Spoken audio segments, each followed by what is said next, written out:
smartest creatures, as far as you know, on this earth are humans. Now, what happens when something vastly smarter than the smartest person comes along in silicon form? It's very difficult to predict what will happen in that circumstance.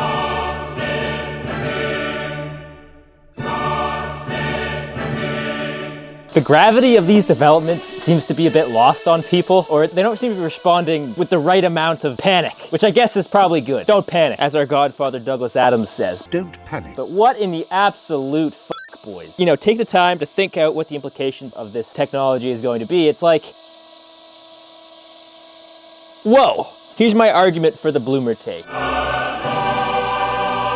If you believe that cognition is just a here and now thing that's centered in the brain, then you will accept that it is an engineering problem, that if it's just a bunch of synapses doing their thing, which you can have different takes on what exactly thinking is, but if a certain part of it is located here in the skull and it has to do with the physical firings of neurons, then it's just an engineering problem, albeit insanely complicated, but it is, at the end of the day, just an engineering problem. It's just atoms doing their thing, causing electromagnetic forces to do their thing, propagation, firing, blah, blah, blah, blah, but it's an engineering problem. And if we have access to AIs that are hyper intelligent, that have the ability to observe massive data sets and make sense of them, then it is quite obvious that intelligence modification will be something that happens. And then you could say, well, why would we do that? Is it something that we're going to want to do? And I would say that all you got to do is look at like humankind and look at what their innate drives are: food, water, shelter, sex, etc. There's a certain striving in us to do better, to be more, to build more, to increase or to decrease entropy, to build things. And that's going to come as a fundamental will that is going to make a lot of people want to increase their intelligence. I mean, for me, it's like, yeah, that'd be kind of sweet, having a bunch of good memory and the ability to think like 10 times better than Einstein. I don't know. Seems like a fun time. Of course, there's a bunch of ethical concerns. I'd have to be so guaranteed that this technology is not going to be some computer virus or biblical Mark of the Beast type sketchy scenario. The next years are going to be kind of sketch. I'm an optimist, so I think it's going to be all right.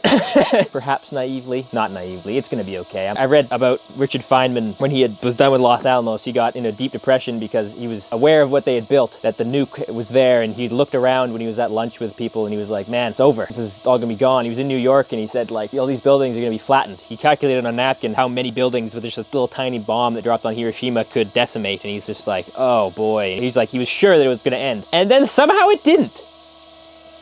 I don't know. But we're here now, and it's kind of shocking. 80 years, you give a bunch of apes, nukes, and we've still made it. Now, this is sort of a sketch period in history because we have the bomb, but we're still kind of in our pre-Ubermensch phase here. So this seems to be the end of that phase, and then moving into something new. And we're going to be there for it, maybe, unless we all die. I don't know. Every conversation I've had with people, there isn't any huge qualms with, like, the arguments there. Again, I guess it's good people aren't panicking. Don't panic. But shit is about to get weird. Psychedelic level weird. Reality. So different. And it's happening so fast. Don't panic. I mean, LLMs, as far as I understand it, you train something, use a bunch of compute, you train this transformer type that I don't understand it very well, but you train it and it kind of just is there and it kind of fills the mold of whatever task you're trying to do. So you can have like very specialized LLMs that could say, hey, build me this van, and you train it somehow, give it a bunch of data, and it'll figure out how to do a task. And it's like, once we generalize this, extrapolate out Moore's law, quantum computation 10 years down the road, it's like, holy Mother Mary. Whoa.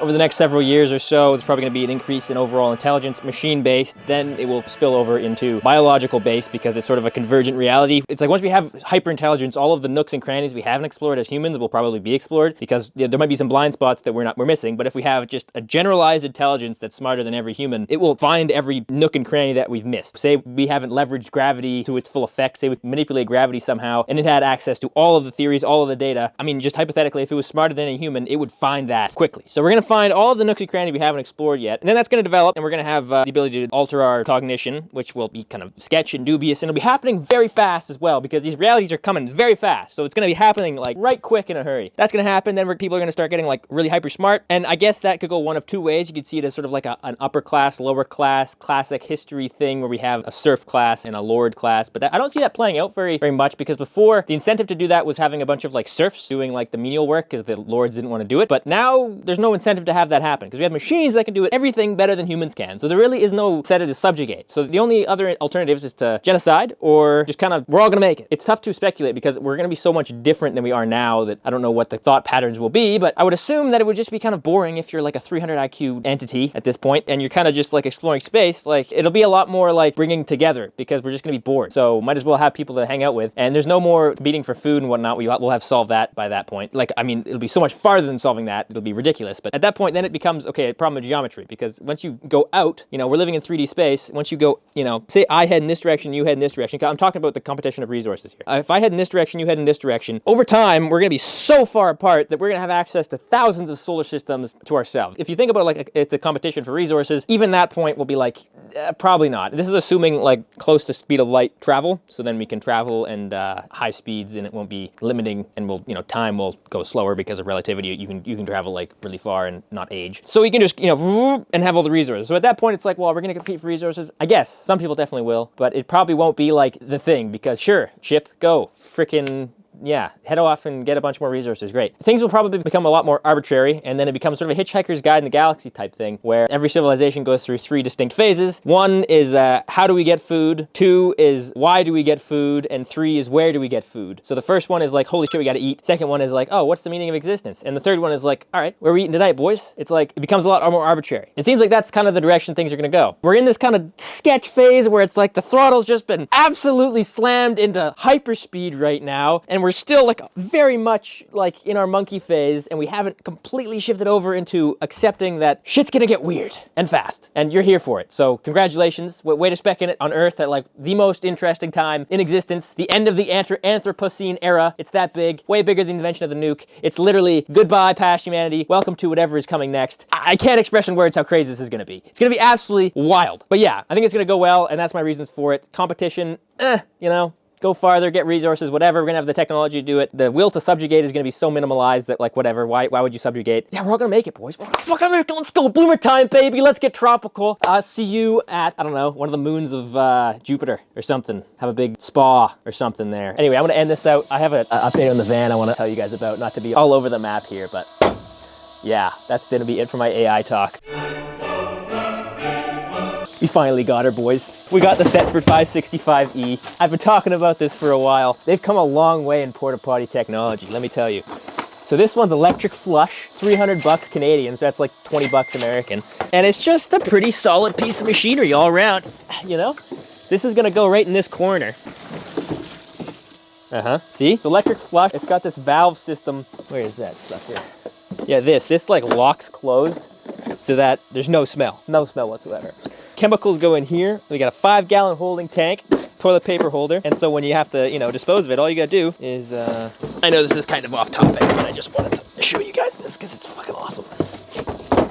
So there's this thing, see? This is where the waste goes. So you go, and then you just, boom, take this out. Done, lock it back up, take it back in, lock and load it. Yeah, it's probably gonna get, no van life sewage system is perfect, but this one's pretty damn good. When I was at the coal mine, it was a nasty day out, and I'd been researching this for a while. It was like what time is it? It was like dark still. It was like 7:30 a.m. Snowy, -10, coal mine again. I said to one of the guys I was working with, I'm like, all this saving up for the Thetford 565E, boys. Visualize it in your mind. They were not very impressed, but I was, and now we have it, and now I'm happy. High note, because again, don't panic, but AI is coming for us all. It's gonna get weird. In a good way. In a good way. I'm optimistic. Okay, without further ado, ladies and gentlemen, take it easy. I love you, Godspeed. I'll see you in the next one, which is going to be the next several days or so. Peace.